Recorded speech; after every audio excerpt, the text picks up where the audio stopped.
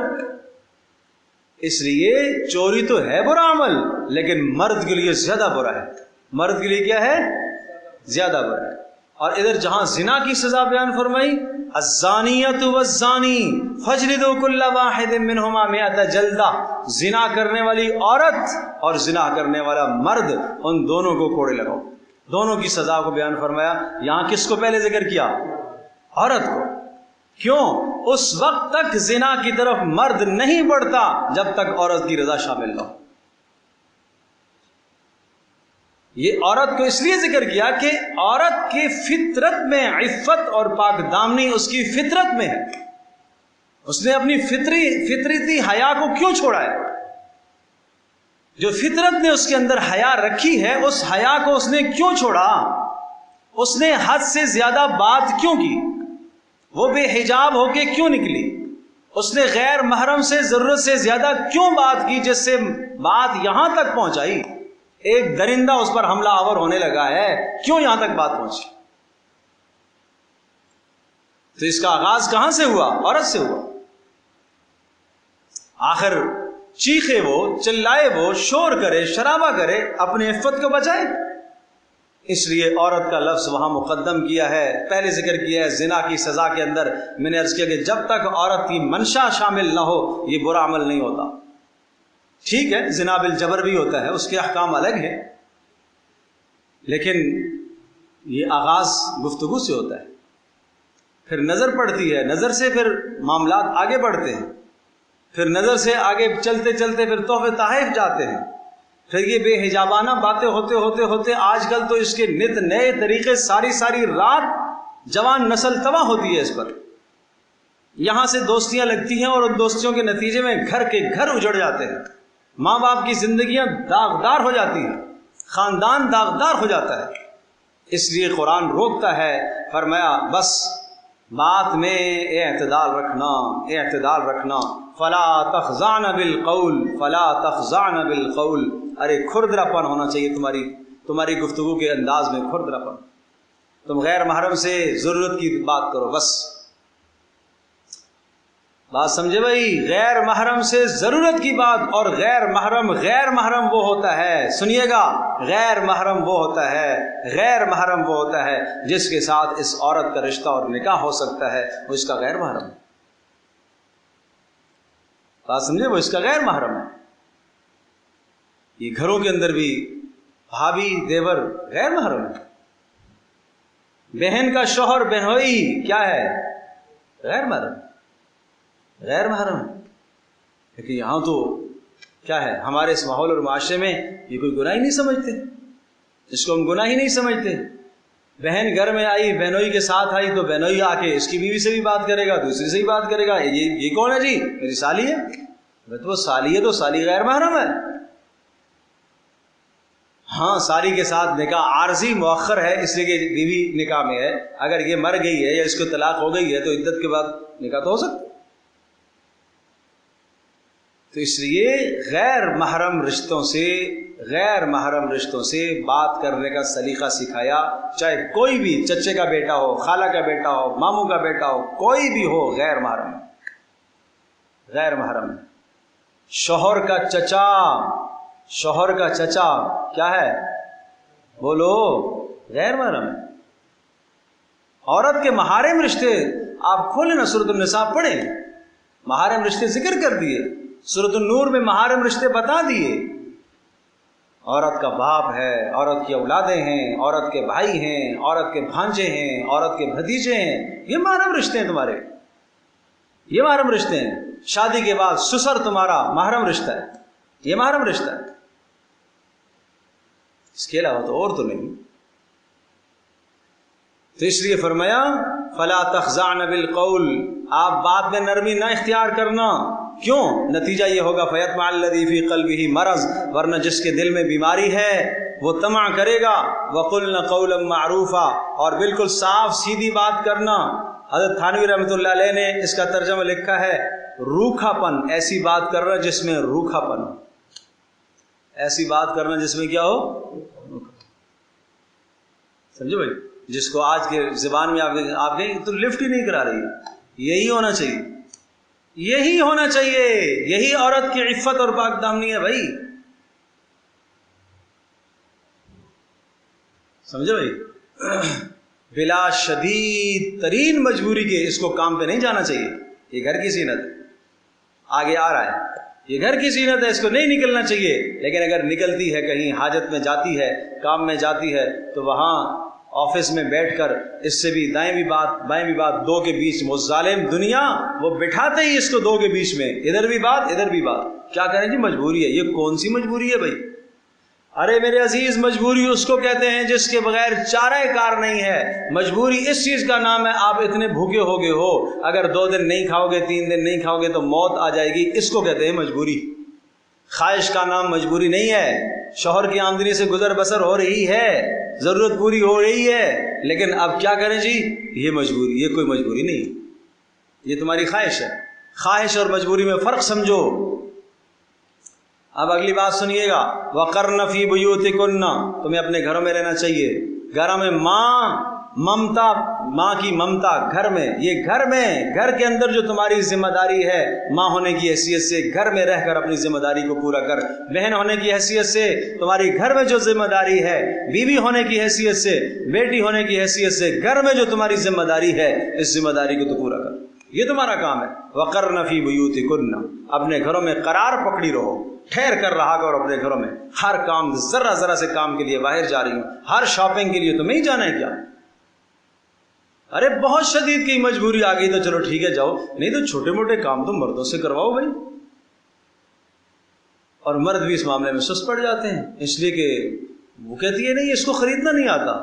او اللہ کا بندہ، اس اللہ کے بندے نے اس کو اپنے نکاح میں لیا ہے، وہ لاکھوں کما کے لے کے آتا ہے، وہ ساری ضروریات پوری کرتا ہے، خریدنے کا اہل ہی نہیں رہا. فیل کر دیا اس نے، اس کو خرید تو سکتا ہی نہیں ہے. یہ کیا ہے؟ یہ اندر سے شیطان بولتا ہے.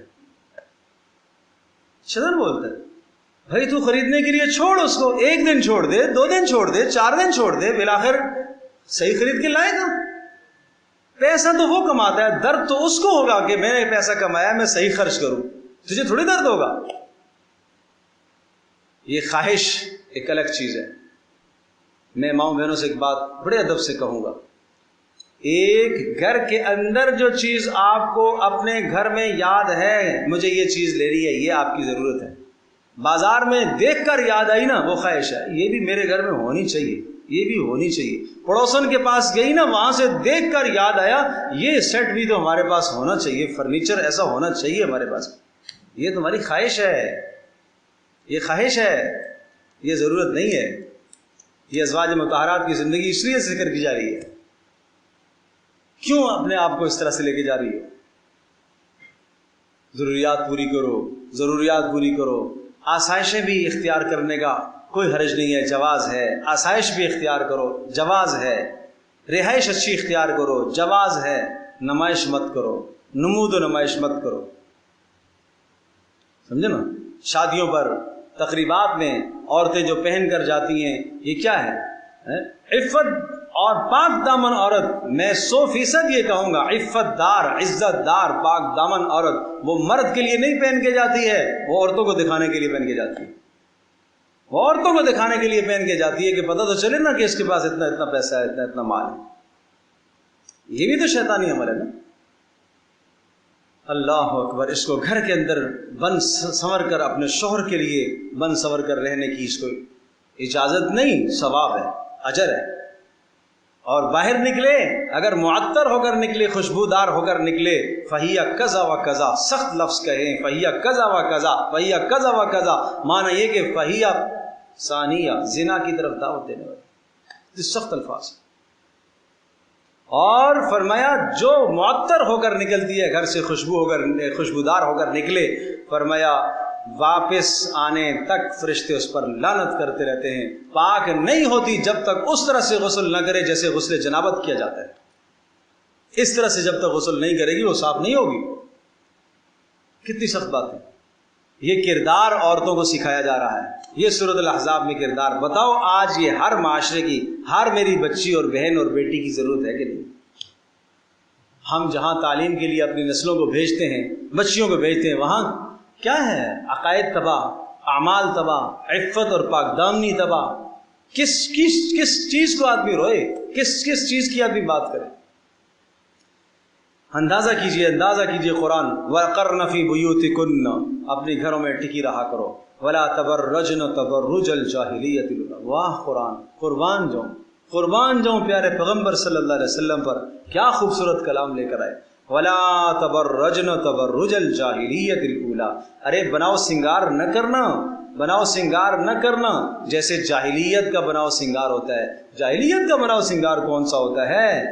یہ پڑھی لکھی ہے, یہ اعلیٰ ڈگری والی خاتون ہے, یہ امریکہ سے پڑھ کے آئی ہے, یہ جناب لندن سے پڑھ کے آئی ہے, بہت اعلیٰ ڈگری ہے, لیکن اگر یہ زندگی اپنی خواہش کے مطابق قرآن و سنت سے ہٹ کر گزار رہی ہے تو یہ جاہلیت کی زندگی گزار رہی ہے.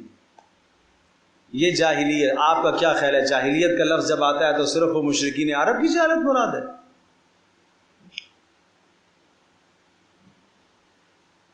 تین چیزوں کو قرآن نے صاف جہالت کا ہے, جاہلیت کی زندگی کا ہے. تین چیزوں کو قرآن نے جاہلیت کی زندگی کا ہے. عورت کا بغیر پردے اور بغیر حجاب کے باہر نکلنا, اور اگر حجاب کے ساتھ نکلتی ہے تو حجاب اس کا پردہ معطر خوشبو کے ساتھ ہو, آراستہ و پیراستہ ہو کر, تاکہ مردوں کی نگاہ کا وہ مرکز بنے. اس طرح سے اگر نکلتی ہے تو وہ جاہلیت کی زندگی گزار رہی ہے. نمبر 2, افا حکم الجاہلیت یبغون, اللہ اور اس کے رسول کے قانون کے علاوہ کوئی اور قانون چاہنا, یہ جاہلیت کی زندگی. اذ جعل الذین کفروا فی قلوبہم الحمیۃ حمیۃ الجاہلیت الاولیٰ. تعصب, خاندانی تعصب, خاندانی برتری, میں اس خاندان سے ہوں اور اس کو باعث فخر سمجھے, یہ جاہلیت کی زندگی گزار رہا ہے. یہ کیا کر رہا ہے؟ جاہلیت کی زندگی. اس کا ایک حدیث سے بخاری شریف کی روایت ہے. سبحان اللہ, نکل گئی بات زبان سے. ابو ذر غفاری رضی اللہ تعالی عنہ ایک مرتبہ بلال رضی اللہ تعالی عنہ سے کہہ دیا, یبن السوداء, کالی کے بیٹے. حقیقت تو ہے نا, حبشہ کے رہنے والے تھے, اور ظاہر سی بات ہے کہ وہاں کے رہنے والے شکل کے کیا ہیں؟ کالے تو ہیں, تو یقیناً ماں کا رنگ بھی کیا ہوگا؟ کالا ہوگا. حقیقت تو ہے نا, لیکن عار ہے. کیا چیز ہے؟ طنز ہے, عار ہے.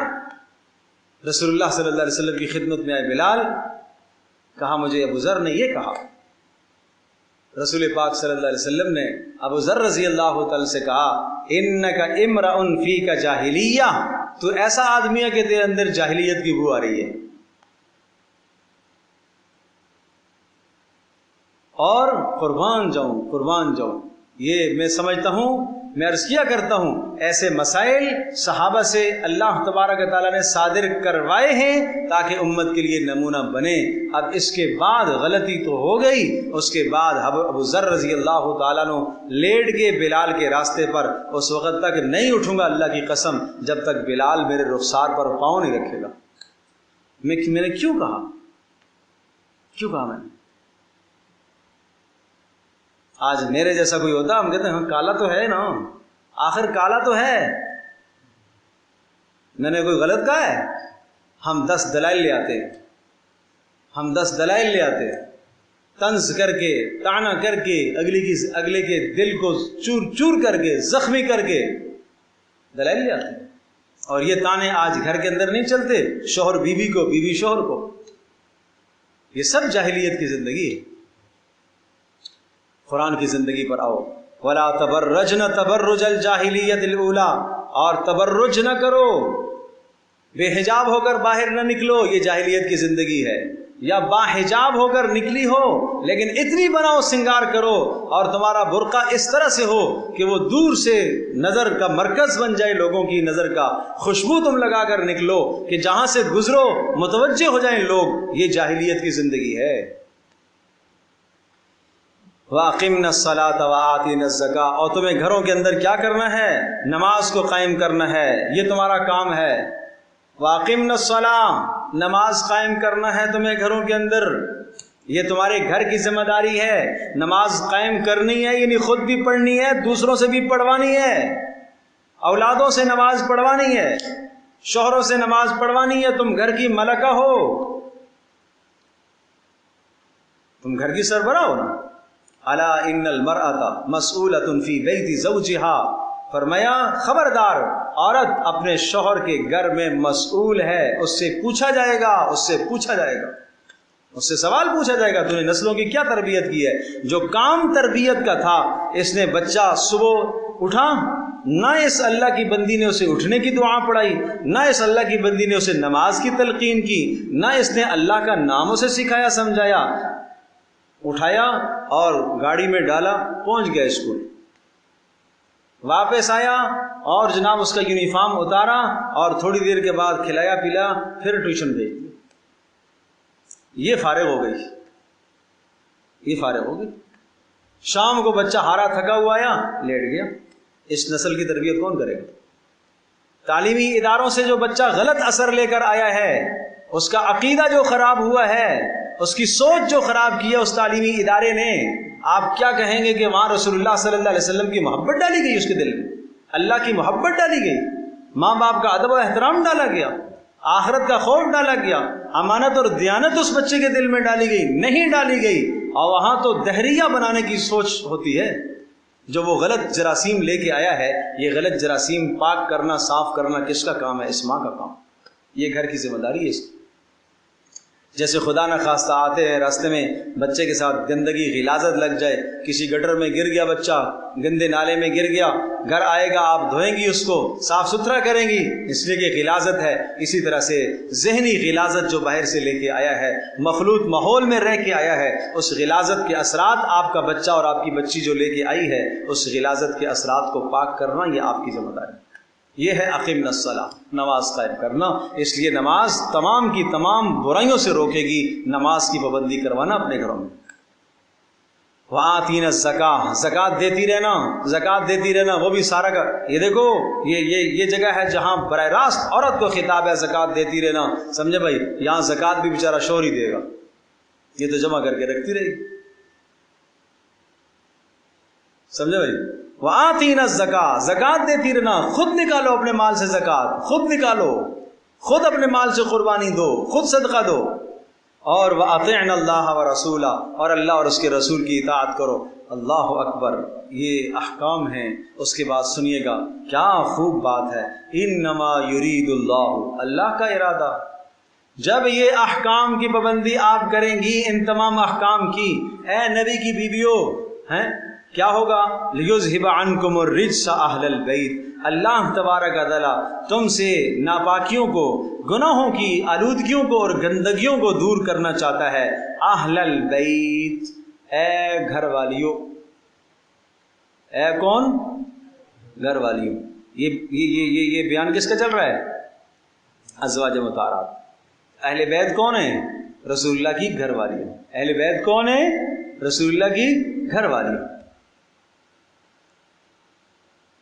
وَيُطَهِّرَكُمْ تَطْهِيرًا، اور اللہ پاک تمہیں پاک کرنا چاہتا ہے، اللہ پاک تمہیں پاکیزہ کرنا چاہتا ہے، گناہوں سے صاف کرنا چاہتا ہے، اور اسی طرح سے باہر کے گندے جراثیم سے اللہ پاک تمہیں پاک اور صاف رکھنا چاہتا ہے، عمل کے اعتبار سے، اخلاق کے اعتبار سے، علم کے اعتبار سے، ہر اعتبار سے اللہ تمہیں صاف ستھرا دکھنا چاہتا ہے، تمہیں ایک نمونہ اللہ بنانا چاہتا ہے۔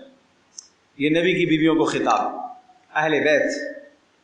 جب یہ آیت نازل ہوئی، رسول اکرم صلی اللہ تعالی علیہ وسلم نے حضرت علی، حضرت فاطمہ، حضرت حسن، حضرت حسین رضی اللہ عنہم اجمعین، ان چاروں کو لیا اور خود بھی ہوئے، ایک چادر اوپر ڈالی اور یہ ارشاد فرمایا، اللہم ہؤلاء اہل بیتی وطہرہم تطہیرا، اے اللہ یہ بھی میرے گھر والے ہیں، اے اللہ جو فضیلت میری بیویوں کو ہے، اے اللہ وہ فضیلت انہیں بھی عطا فرما۔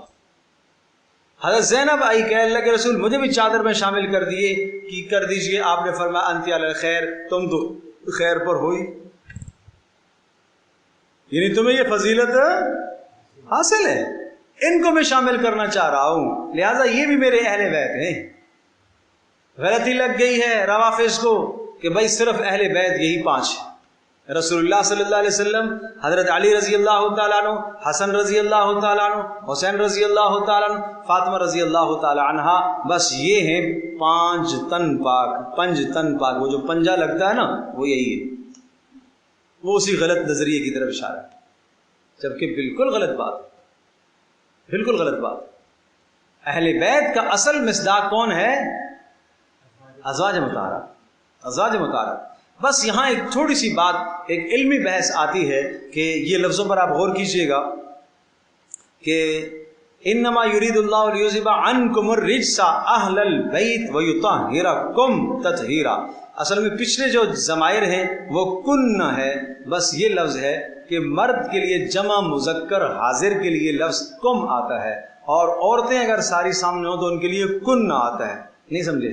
انکم تم سب مرد، ان کننا تم سب عورتیں۔ کننا کس کے لیے آتا ہے؟ عورتوں کے لیے۔ تننا کننا، یہ 2 لفظ کس کے لیے آتے ہیں؟ عورتوں کے لیے۔ اور تم مرد کے، ضرب تم، قتل تم، ہیں یہ کس کے لیے آتا ہے؟ صلیتم، سب تم سب مردوں کے لیے۔ تو یہاں پر جو لفظ ہے نا، یہ لفظ ہے، اللہ آپ کا بھلا کرے، انما یرید اللہ لیذھب عنکم، تو اعتراض یہ لوگوں نے کیا کہ اگر ازواج مطہرات ہوتی تو عنکن نہ کہا جاتا، عنکم نہ کہا جاتا، یہ مردوں کا لفظ ہے، لہٰذا اس مرد سے مراد حسن، حسین، علی، رسول اللہ صلی اللہ علیہ وسلم ہیں، یہ مرد مراد ہیں۔ وَيُطَهِّرَكُمْ کہا، کننا نہیں کہا، کننا نہیں کہا، کم کہا، تو اس سے پتہ چلتا ہے کہ صرف یہی 5 مراد ہیں۔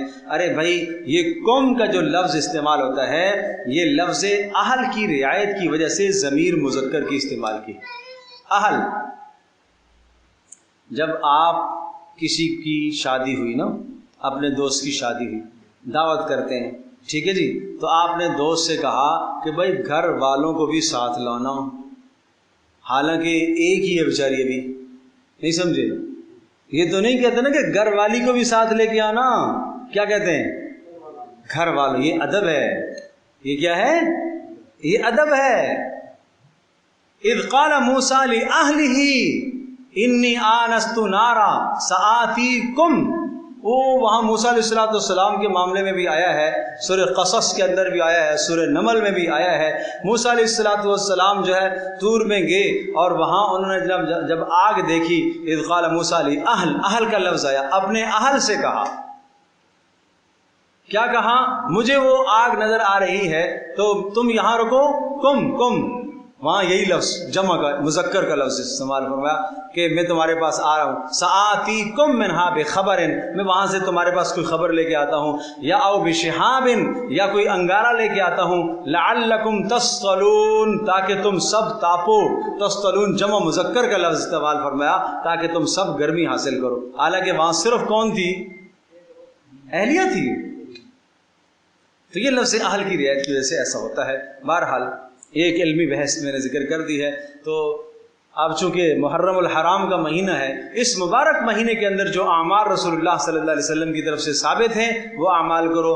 9 کا روزہ، 10 کا روزہ، یا 10 کا اور 11 کا روزہ، یہ اب الاسلام کا عمل ہے۔ بس سمجھو بھائی، پتہ چلا مدینہ منورہ میں آپ آئے، روزہ رکھ رہے تھے، مکہ میں بھی آپ نے عاشورہ کا روزہ رکھا، مدینہ میں بھی پھر روزہ رکھا، یہود رکھ رہے تھے، ارے یہ یہود کیوں روزہ رکھ رہے؟ پتہ چلا کہ موسیٰ علیہ السلام اس دن جو ہے فرعون کے لشکر سے ان کو نجات ملی تھی، شکرانے کے طور پر یہود روزہ رکھ رہے ہیں۔ آپ نے فرمایا ہم زیادہ موسیٰ علیہ السلام کے قریب ہیں، ہم رکھیں گے، لہذا تم روزہ رکھو۔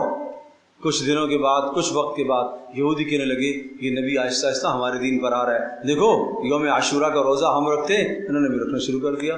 اللہ کے نبی صلی اللہ علیہ وسلم کو صحابہ نے کہا اللہ کے رسول آپ تو یہود کی مخالفت کرتے ہیں، اب روزہ وہ بھی رکھتے ہیں، اور آپ نے بھی کہا، آپ نے فرمایا آئندہ سال میں زندہ رہا تو میں اس 10 محرم کے روزے کے ساتھ 9 کا بھی ملاؤں گا یا 11 کا ملاؤں گا، ایک روزہ اور رکھوں گا تاکہ یہود کی کیا ہو جائے؟ مخالفت ہو جائے۔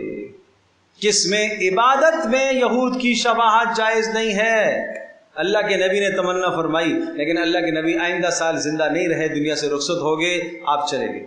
صحابہ نے پھر ہمیشہ معمول بنا لیا، اللہ کے نبی کی تمنا تھی 9 یا 10 کا روزہ، یا 10 یا 11 کا روزہ، لہذا معمول بنا لیا۔ ٹھیک ہے؟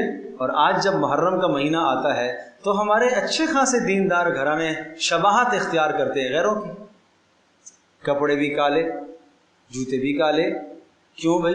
ہمارا کیا کام ہے ایسے؟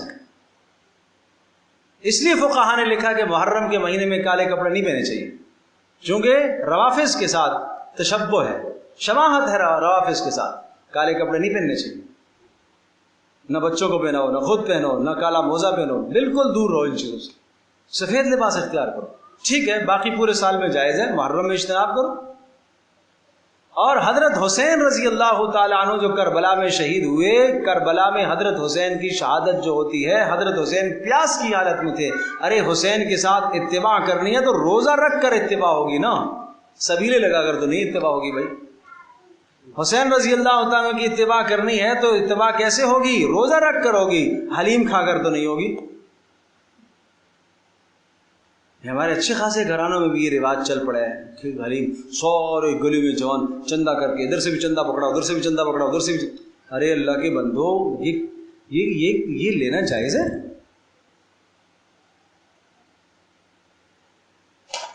500 کا چندہ پکڑا ہے جوانوں نے، اور ایک آدمی نے بھی اگر بیچ میں بادل ناخواستہ دیا، نہ چاہتے ہوئے دیا، مجبوری میں آپ نے اس کو مجبور کیا، ارے بخیل آدمی دو، زبردستی آپ نے اس سے نکالا ہے، اللہ کی قسم یہ کھانا حلال نہیں ہے تمہارے لیے، یہ حلال نہیں ہے، یہ اللہ کے نبی کا فیصلہ ہے، یہ نہیں حلال ہے۔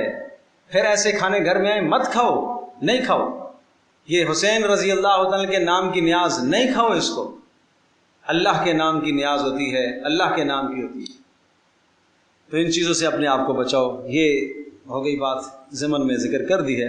وَاذْكُرْنَ مَا يُتْلَى فِي بُيُوتِكُنَّ مِنْ آيَاتِ اللَّهِ وَالْحِكْمَةِ، اے ازواج مطہرات نبی کی بیویوں، وَاذْكُرْنَ مَا يُتْلَى فِي بُيُوتِكُنَّ، اور تلاوت کرو، وَاذْكُرْنَ ذکر کرو، یاد رکھو، صرف یاد رکھنا نہیں ہے سبحان اللہ سبحان اللہ، نہیں نہیں، جو تمہارے گھر میں اللہ کی آیات تلاوت کی جاتی ہیں، احکام یاد رکھو ان احکام کو اور ان پر عمل کرو، اور حکمت سے مراد یہاں وہی ہے، غیر مطلوع ہے سنت، ان اللہ کان لطیفا خبیرا، اللہ تبارک تعالیٰ خوب باخبر ہے اور جاننے والا ہے۔ ان المسلمین والمسلمات، پھر عام عورتوں کی بات بھی آ گئی، یہ تو ازواج مطہرات کو خطاب فرمایا، ان المسلمین 10 صفات پھر سے ذکر فرمائی، بے شک مسلمین اور مسلمات، مسلمین کون؟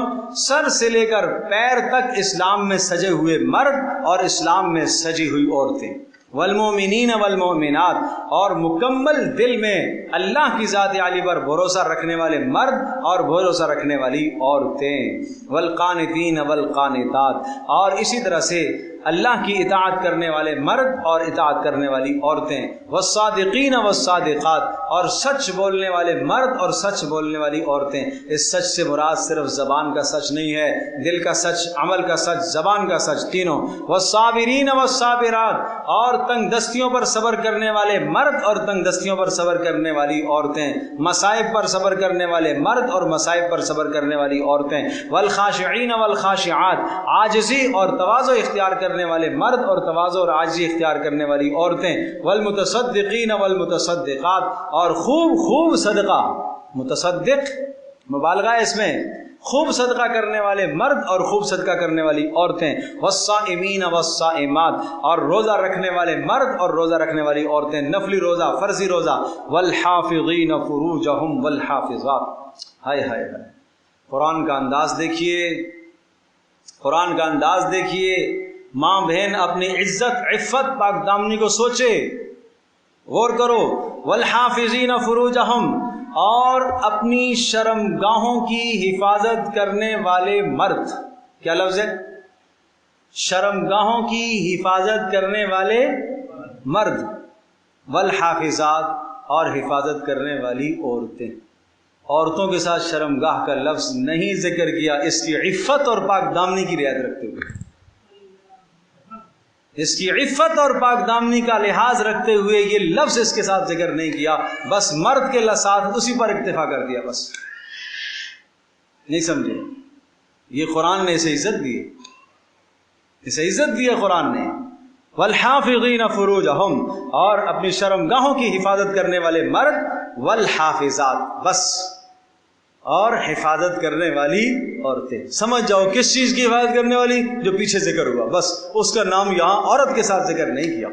والذاکرین اللہ کثیرا والذاکرات، اور خوب کثرت سے اللہ اکبر، اللہ اکبر، یہ نقطے یاد رکھو۔ والذاکرین اللہ کثیرا، اور بہت کثرت سے اللہ کو یاد کرنے والے مرد۔ والذاکرات، اور یاد کرنے والی عورتیں۔ عورتوں کے ساتھ کثرت پھر نہیں کہا، نہیں سمجھے؟ کثرت سے اللہ کو یاد کرنے والے مرد، اور یاد کرنے والی کثرت سے نہیں۔ کیوں؟ مہینے کے چند دن تو بیچاری نہیں نماز پڑھ سکتی، نہیں سمجھے؟ ہر مہینے کے کچھ ایام نماز نہیں پڑھ سکتی، سال کی ولادت جب ہوتی ہے نماز نہیں پڑھ سکتی، اس زمانے میں کیسے ذکر کرے گی؟ لہذا وہ کثرت سے نہیں کر سکے گی، یہ اللہ نے اسے رخصت دی ہے، رعایت دی ہے۔ سمجھو اللہ کے قرآن کو، اس کلام کو سمجھو۔ اللہ اکبر، یہ 10 خوبیاں جس میں ہوں گی، چاہے مرد ہو چاہے عورت ہو۔ اعد اللہ لہم مغفرۃ واجرا عظیما، اللہ تبارک تعالیٰ نے وعدہ کر رکھا ہے، اعد اللہ، اللہ نے تیار کر کے رکھا ہے ان کے لیے مغفرت اور اجر عظیم کا وعدہ۔ اللہ نے جس کو تیار کیا ہو وہ کتنا بڑا ہوگا، وہ کتنا بڑا ہوگا۔ وما كان لمؤمن ولا مؤمنة اذا قضى الله ورسوله امرا ان يكون لهم الخيرة من امرهم۔ اب ایک خاص معاملے کی طرف اشارہ ہے، یہاں پر وقت ہے بھی تھوڑا سا، اس معاملے کو میں پورا کر لیتا ہوں۔ قصہ یہ ہوا کہ پیچھے یاد ہوگا سورہ احزاب کے شروع میں ہم نے کیا کہا تھا کہ جاہلیت کی رسومات جو تھی ان رسومات کا خاتمہ کرنا تھا، اور ان رسومات میں سے ایک رسم یہ بھی تھی کہ متبنہ منہ بولا بیٹا، اس کو لوگ حقیقی بیٹے کی طرح سمجھتے تھے، لہٰذا منہ بولا بیٹا اگر اپنی بیوی کو طلاق دے دیتا تو جس شخص نے اس کو متبنہ قرار دیا ہے، اپنے لیے منہ بولا بیٹا قرار دیا ہے، وہ آدمی اس سے نکاح نہیں کرتا تھا، اس کو اپنی حقیقی بہو کی طرح سمجھتا تھا، جیسے کہ حقیقی بیٹے کی بیوی ہوتی ہے وہی تصور کیا جاتا تھا۔ تو سمجھایا کہ دیکھو ایک ہے حقیقی بیٹا، حقیقی بیٹے کی جو بیوی مطلقہ ہے اس کے ساتھ تمہارا نکاح کبھی بھی نہیں ہو سکتا۔ وحلائل من اصلابکم الذین، اور تمہاری وہ عورتیں جو تمہارے صلبی بیٹوں کی ہیں وہ تمہارے لیے حرام ہیں، وہ تمہارے لیے کیا ہے؟ حرام ہے۔ لیکن جو متبنہ ہے تمہارا، اول تو متبنہ کا تصور نہیں ہے، اور جو تمہارا متبنہ اور منہ بولا بیٹا ہے، اگر وہ اپنی بیوی کو طلاق دے دیتا ہے تو اس عورت سے تم کیا نکاح کر سکتے ہو۔ لیکن یہ اتنا بڑا معاملہ تھا کہ اس کے خلاف حکم کا آ جانا کافی نہیں تھا کہ کوئی آئندہ کے لیے، لہٰذا کوئی آدمی جس کو منہ بولا بیٹا قرار دے، اس کی بیوی اگر جو ہے وہ مطلقہ ہو جائے یا شوہر مر جائے تو تم نکاح اس سے کر سکتے ہو۔ صرف اتنا کافی نہیں، رسول اللہ صلی اللہ علیہ وسلم کے عمل سے عمل کرا کے دکھائے۔ نہیں سمجھے؟ اب پیارے پیغمبر صلی اللہ تعالی علیہ وسلم اور زید بن حارثہ کا معاملہ آ گیا۔ زید بن حارثہ، زید رضی اللہ تعالی عنہ، یہ چونکہ یہاں کے نہیں تھے، باہر سے آئے تھے، بچپن میں اپنے خاندان سے بچھڑ گئے تھے۔ والدہ ان کو ایک مرتبہ لے کے جا رہی تھی، میکے جا رہی تھی، اور راستے میں ایک قبیلے نے حملہ کر لیا تو ان کو گرفتار کر لیا، اور بھی شخص گرفتار ہوئے، اور پھر انہوں نے لا کر ان کو عکاظ کے بازار میں بیچ دیا غلام کر کے، اور غلام کر کے بیچا زید، بات سمجھ میں آ گئی نا؟ زید ان کو غلام کر کے بیچ دیا، اور وہاں سے خریدار تھے حضرت حکیم بن حزام، یہ مکہ کے سرداروں میں سے تھے، انہوں نے خرید لیا تو کچھ وقت کے بعد انہوں نے اپنی پھوپھی حضرت خدیجہ رضی اللہ تعالیٰ عنہ کو دے دیا۔ حضرت خدیجہ ان کی پھوپھی تھی، حزام کی، ٹھیک ہے نا، حکیم بن حزام کی پھوپھی تھی، تو اب خدیجہ کو دے دیا۔ تو خدیجہ رضی اللہ تعالیٰ عنہ کا جب نکاح رسول اللہ صلی اللہ علیہ وسلم کے ساتھ ہوا تو یہ ساتھ آگے، اب یہ آپ علیہ السلام کی خدمت میں رہنے لگے، اور پھر ان کے والد اور چچا کو پتہ چلا کہ ہمارا بچہ زید جو ہے مکہ میں کسی کے پاس ہے۔ یہ نبوت سے پہلے کی بات، ابھی آپ علیہ السلام کو نبوت نہیں ملی۔ وہ آئے، کہا کہ ہمارا بچہ ہے، ہمیں دے دو، اور بڑے پیسے لے کے آئے تھے کہ یہ سنا آپ کے پاس ہے۔ تو حضرت زید کو آپ نے بلایا، 15 سال کی عمر ہو گئی تھی زید کی، تو آپ نے فرمایا یہ کون ہے؟ کہا یہ میرے والد ہیں۔ یہ کون ہے؟ یہ میرے چچا ہیں۔ بھئی یہ تمہیں لینے کے لیے آئے ہیں، آپ جانا چاہتے ہو؟ کہا نہیں میں نہیں جانا چاہتا۔ چچا نے کہا، ابا نے کہا، ارے یہ زید تم غلامی کو ترجیح دے رہے ہو آزادی پر؟ کہا اس غلامی میں جو مجھے عزتیں ملی ہیں نا، وہ اس آزادی میں مجھے نہیں مل سکتی۔ یہاں جو مجھے مل رہا ہے، جو ان کی طرف سے مل رہا ہے، وہ وہاں نہیں مل سکتا۔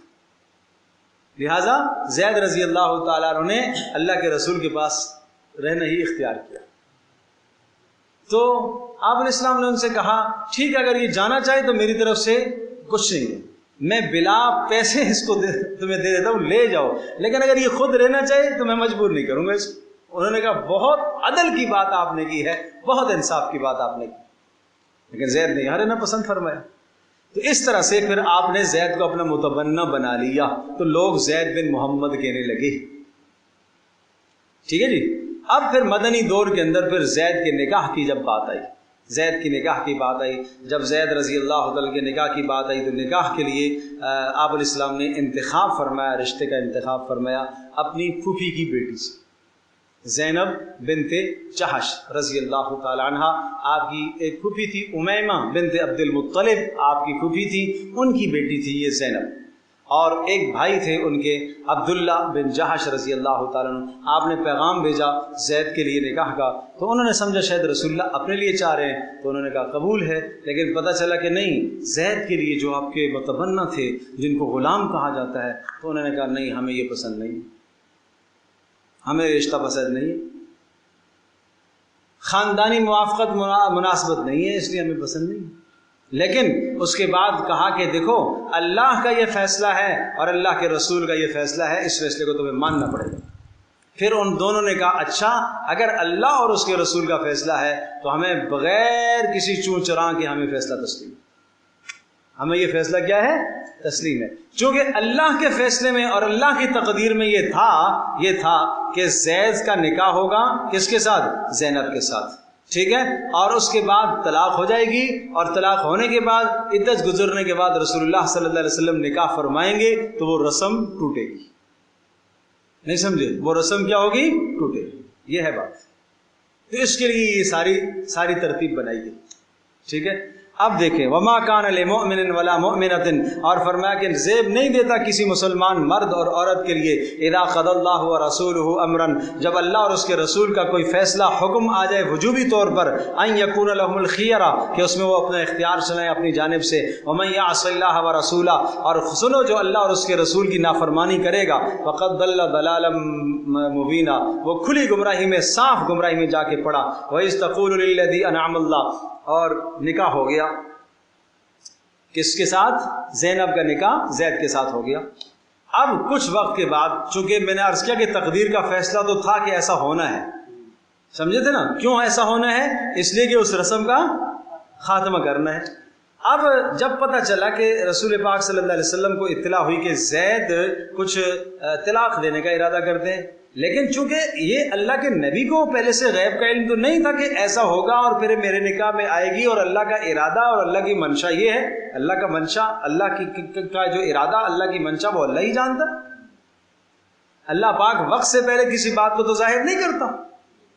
تو رسول پاک صلی اللہ علیہ وسلم زید کو منع کر رہے ہیں، سمجھا رہے ہیں کہ نہیں بیٹا، نہیں طلاق دینے کی نہیں ہے، نہیں طلاق دینا نہیں۔ دیکھو وہ لفظ ہے وَإِذْ تَقُولُ لِلَّذِي أَنْعَمَ اللَّهُ عَلَيْهِ، اور وہ وقت یاد کیجئے جب آپ کہہ رہے تھے للذی، اس شخص سے، انعم اللہ علیہ، جس پر اللہ نے انعام کیا۔ اللہ نے کیا انعام کیا؟ اللہ نے اس کو اسلام کی عزت سے نوازا۔ چار افراد، ابوبکر صدیق رضی اللہ تعالیٰ عنہ، علی رضی اللہ تعالیٰ عنہ، خدیجہ رضی اللہ تعالیٰ عنہ، زید بن حارثہ رضی اللہ تعالیٰ عنہ، سب سے پہلے مسلمان ہونے والے یہ لوگ ہیں جنہوں نے سب سے پہلے نبوت کی تصدیق کی تھی بغیر کسی دلیل کے۔ وَأَنْعَمْتَ عَلَيْهِ، اور اے نبی آپ نے بھی ان پر انعام کیا۔ آپ نے کیا انعام کیا؟ آپ نے اخلاق سکھائے، آپ نے تربیت کی، آپ نے ان کو آزاد کیا، آپ نے ان کے نکاح کا انتظام کیا۔ آپ کیا کہہ رہے تھے؟ امسک علیک زوجک، اے زید اپنی زوجہ کو روک رکھ اپنے اوپر، واتق اللہ، اور اللہ سے ڈرتے رہ، حقوق میں کمی نہ کرنا، وتخفی فی نفسک، اے نبی آپ اپنے دل میں ایک بات چھپا رہے تھے، مَاللَّهُ مُبْدِيهِ، وہ بات کہ جس کو اللہ ظاہر کرنا چاہ رہا تھا، وَتَخْشَى النَّاسَ، اور آپ کو لوگوں سے ایک خوف تھا، وَاللَّهُ أَحَقُّ أَن تَخْشَىٰ، حالانکہ اللہ سے ڈرنا چاہیے۔ یہ کیا مطلب ہے؟ یہ مطلب یہ ہے آپ اپنے دل میں ایک بات چھپا رہے تھے کہ اگر زید طلاق دے دے گا تو زینب بنت جحش کی تالیف قلبی کے لیے مجھے نکاح کرنا پڑے گا۔ جب میں نکاح کروں گا تو بات لوگ وہی کہیں گے کہ اپنے منہ بولے بیٹے کی بیوی سے نکاح کر لیا، جبکہ اللہ اسی رسم کا خاتمہ کر رہا تھا۔ اور آپ دل میں طبعاً کہ ایک بلا وجہ ایک مدینے میں کوحرام مچے گا اور ایک جناب ایک ہنگامہ برپا ہو جائے گا، تو اس بات کا آپ کو اندیشہ تھا تاکہ یہاں کی کوئی فضا خراب نہ ہو۔ ٹھیک ہے، ایسا ہوتا ہے بسا اوقات کوئی کام جائز بھی ہوتا ہے اور وہ کام کسی مصلحت سے نہیں کیا جاتا تاکہ کوئی ہنگامہ فساد نہ ہو۔ جیسے آپ نے فرمایا تھا کہ میرا جی چاہتا ہے میں بیت اللہ کو ابراہیمی بنیادوں پر لے کر آؤں، لیکن مجھے خدشہ کہ قریش کہیں ہنگامہ برپا نہ کرے۔ تو پتہ یہ چلا کہ کچھ مستحب عمل اس طرح کے ہوتے ہیں جو فی نفسی جائز ہوتے ہیں، لیکن وہ چھوڑ دیے جاتے ہیں کہ تاکہ کوئی فتنہ نہ کھڑا ہو جائے، لیکن یہاں اس کا کرنا ضروری تھا تاکہ اس رسم کا خاتمہ ہو، اور اللہ اسی کو چاہ رہا تھا۔ فرمایا واللہ احق ان تخشى، آپ اللہ سے خوف رکھے۔ فلما قضى زید منها، اب یہ زید وہ واحد صحابی ہیں جن کا نام قرآن میں آیا ہے، اس لیے کہ ان کی بھی اللہ نے کیا تعریف فرمائی اور ان کا حوصلہ فرمایا۔ اس لیے کہ لوگ کہتے تھے زید بن محمد، جب زید بن محمد کے بجائے زید بن حارثہ کہا جانے لگا تو ان کو بھی وہ تکلیف تو ہوئی۔ اللہ پاک نے ان کی حوصلہ افزائی کے لیے ان کا نام قرآن میں لیا۔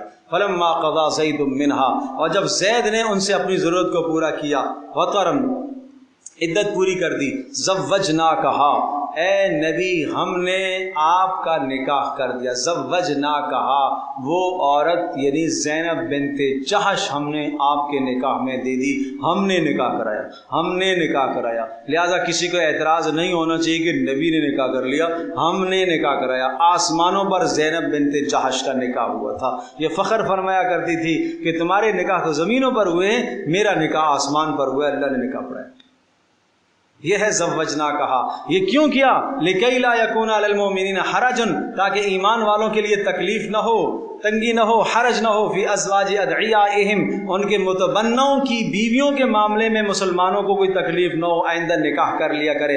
اذا قضوا منہن طرا، جب وہ متبنہ اپنی بیویوں سے عدت کو پورا کر لے، وکان امر اللہ مفعولا، اور یہ اللہ کا فیصلہ ہونا تھا، اس نے ہونا تھا۔ ما کان علی النبی من حرج فیما فرض اللہ له، لہذا نبی پر الزام نہیں دینا کہ نبی نے ایسا کیوں کیا، اس لیے کہ یہ اللہ کا فیصلہ تھا، یہ اللہ کا فیصلہ تھا۔ سنت اللہ فی الذین خلو من قبل، اس سے پہلے بھی اللہ کا طریقہ رہا کہ نبی کیا کرتا ہے، احکام بتاتا بھی ہے، عمل کر کے بھی دکھاتا ہے۔ وَكَانَ أَمْرُ اللَّهِ قَدَرًا مَقْدُورًا، اور اللہ کا فیصلہ طے ہونے والا مقرر کیا ہوا۔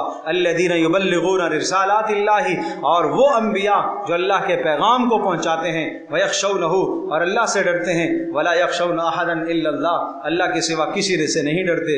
وَكَفَى بِاللَّهِ حَسِيبًا، اور اللہ تبارک و تعالیٰ خوب کافی ہے حساب کرنے والا۔